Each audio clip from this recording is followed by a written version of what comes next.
कितना बड़ा गार्डन है तुम्हारे घर में।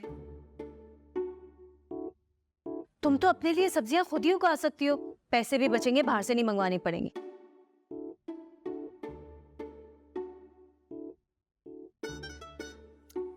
कितनी पागल हूं, अब तुम्हें कौन सा पैसों की कमी है ना अम्मा? मैं तो ये सोच रही हूँ कि जिसे इस बात का एहसास हो कि वो जैसा करेगा उसके आगे आएगा,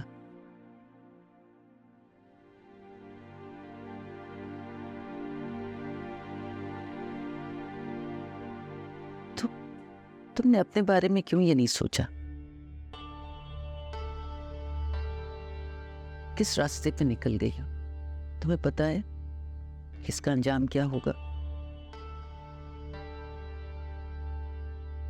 मुझे तो डर लग रहा है फबीहा, उस औरत की बद्दुआओं से।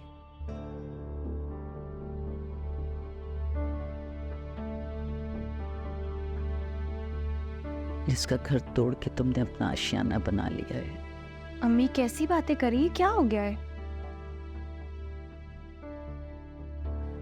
मैंने किसी का घर नहीं तोड़ा। सनाया के साथ जो कुछ हुआ है उसकी अपनी वजह से हुआ है।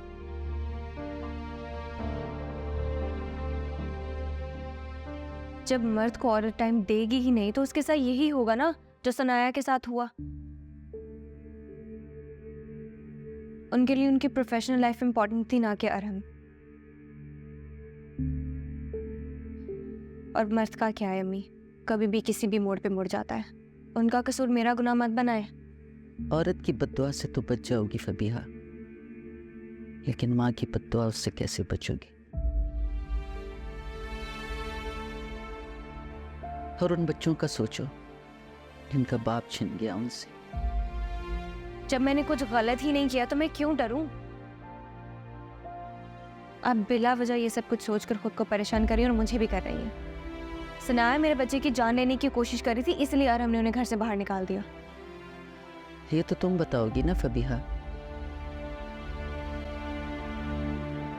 कि सनाया क्या वाकई तुम्हारे बच्चे की जान ले रही थी? अरहम ने अपनी आंखों से देखा है अम्मी, मैं झूठ नहीं बोल रही हूँ। अच्छा, तो फिर खाओ कसम अपने होने वाले बच्चे की।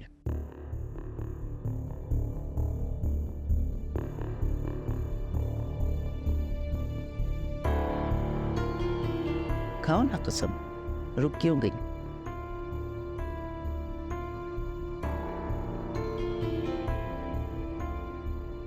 बताओ।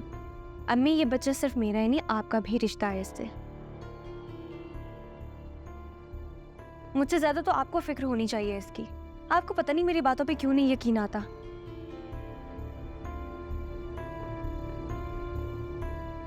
और मैं सच कह रही हूँ, अरहम ने अपनी आंखों से देखा तो उन्होंने इतना बड़ा कदम उठाया ना, वरना अरहम बगैर सोचे समझे ऐसा क्यों करते? माना फबीहा तुम मेरी औलाद हो, और हर माँ को अपने औलाद की खुशी से ज्यादा अजीज होती है।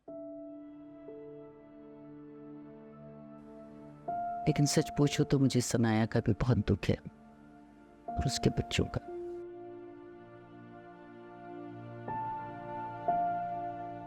हमेशा मैंने गलत को गलत और सही को सही कहा है,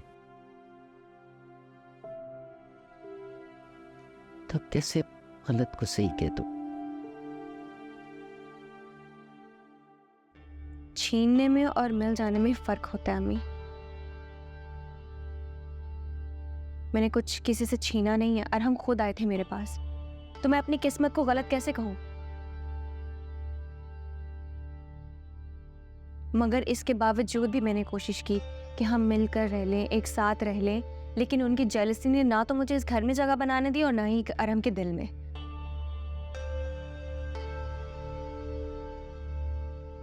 मगर मैंने फिर भी एडजस्ट करने की कोशिश की अम्मी, कुछ ठीक नहीं हुआ। लेकिन आपकी दुआएं मेरे साथ है ना, अब कुछ गलत नहीं होगा। बेटा, मेरी दुआएं तो हमेशा तुम्हारे साथ थी और हमेशा रहेंगी। माएँ अपनी औलाद की खुशियों के लिए दुआएं ही तो मांगती है।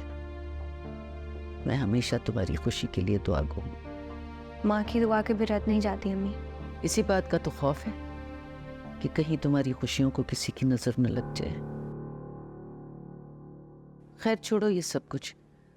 ये मेरी हसरत ना होगी कहूँ